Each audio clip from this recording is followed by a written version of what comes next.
So I want to set this up, Stephen, before we throw this on the screen. It's just for the record, because I know this will make the rounds and like to the Aaron Naglers and the Peter Bukowskis of the world. I'm not sitting here complaining about the fact that the Packers should have been called for a penalty here. The reality is there's a long list of things that I'm way more upset about than this. In fact, until about, I don't know, midday yesterday, late afternoon, I didn't think they should have called a penalty.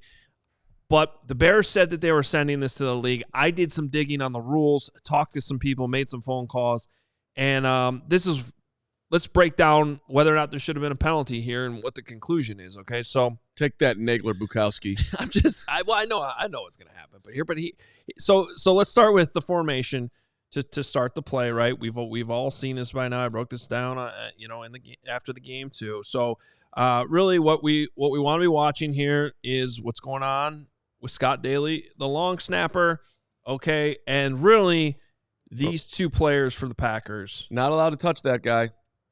Correct. Well, you are to a certain extent, and that's what we got to get to here. But so this is Carl Brooks, right? And he's going to come through the A-gap, and then you're going to have Lucas Van Ness, last week's guest on the 85, going behind Carl Brooks. And the question is he aiding him? So first of all, let's talk about what's important here. So from Scott Daly's perspective, head down. That's what's important here. He is given protection as a defenseless player if his head is down and stays down. And before we keep this rolling here, let's talk about the rule. So here's the actual rule. A lot of text here in front of you. These are all of the definitions of a player in a defenseless posture. What you need to know is what's highlighted Send here. all those to Jenny. I was going to say, did Jenny do this for us? Because Greg certainly didn't. What you need to know is what's highlighted here. The offensive player who attempts a snap during any scrimmage kick is considered defenseless. So what is prohibited contact then against a defenseless player? Because based on the rule there, we are defining Scott Daly as a defensive player. The prohibited contact is forcibly hitting the defenseless player's head or neck area with the helmet, face mask, forearm, or shoulder. So this part of the rule I knew very clearly even post-game the other day, and we looked at it. Again, I wish I could show you video. We're not allowed to, so we're just going to have to live here with the screenshots. But the reality is what's going on here is Carl Brooks, in my opinion, from this angle, is the contact happening with Scott Daly. It's coming from basically his thigh, below the waist. Based on the rule I just showed you, that is not a penalty. It isn't. That's the point I made, because it's not coming from Carl Brooks's helmet or anything, head-to-head contact or what was listed there. So I did not think this was a penalty. Now, if you look at it from the other side, and there's this stupid camera here that's in the way. If we could get that out of there. Now, if you really want to argue, okay, there is a little bit of an elbow here. And I don't think that it's actually hitting Scott Daly in the head, but there is a lot of contact going on here. We can all agree on that, whether it's literally forcible contact to a defenseless player. I don't know, man. These refs are looking.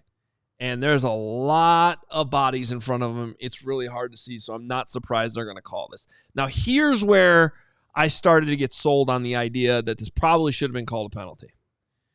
And that is what Pat McAfee brought up on his show yesterday that I know was going around on Twitter. It took me a while to find the actual rule, but I did find the actual rule. And this is in the rule book under Item 2. I think it's Article...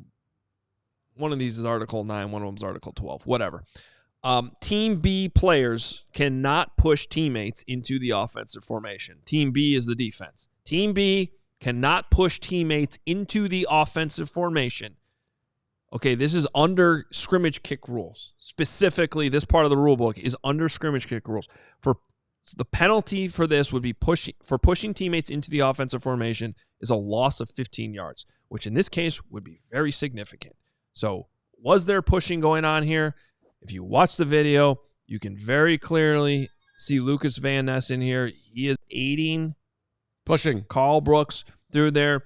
And honestly, the proof that you need to know, I want you to focus on, this is the left foot of Carl Brooks here. Okay? Carl Brooks is in the act of propelling himself up into the air here with his left foot. And what yard line is he at? Okay, pay attention to that part of it, because when he makes contact with the ball, yeah, it's a push. He has moved up a full yard. And there is absolutely no question on the film that Lucas Van Ness is pushing him.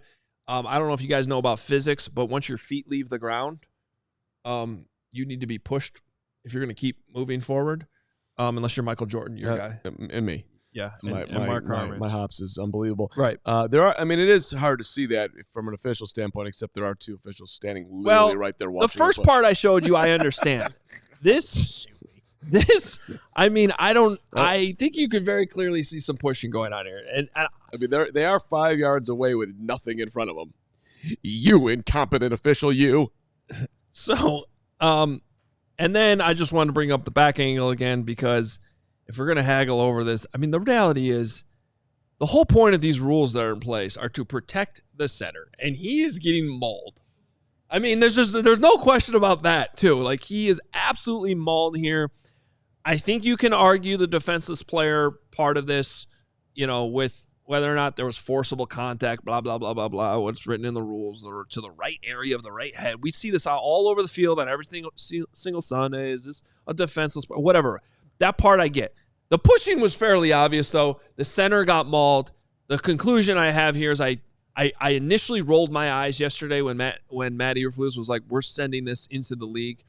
Because I'm like, come on, man. That's not why you lost the game. I still don't really think it's why you lost the game. But it is a reason. It is a reason.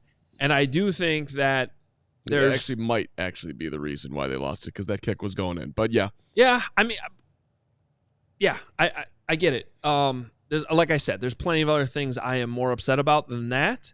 And I understand why they're sending in the league. What's the league going to do? They're just going to come back, maybe say sorry, or maybe say, really, man, you expect us to call that in that moment? The way they officiate these end of game plays. By the letter of the law, you were right, but we didn't call it, so sorry, and you're 4-6. Run the ball. And you're still mathematically alive, according to Mark Harmon. You are mathematically still alive, though, by the way. Go get those Vikings. As I said. I'm Roger Goodell. As I said, as soon as that kick was blocked, this team is torture. It's just torture. Don't. It is. Greg. Like, just hearing all that is torture. Watching it happen in the moment was torture. Just push me off the roof. Okay. We all silly like the mayor.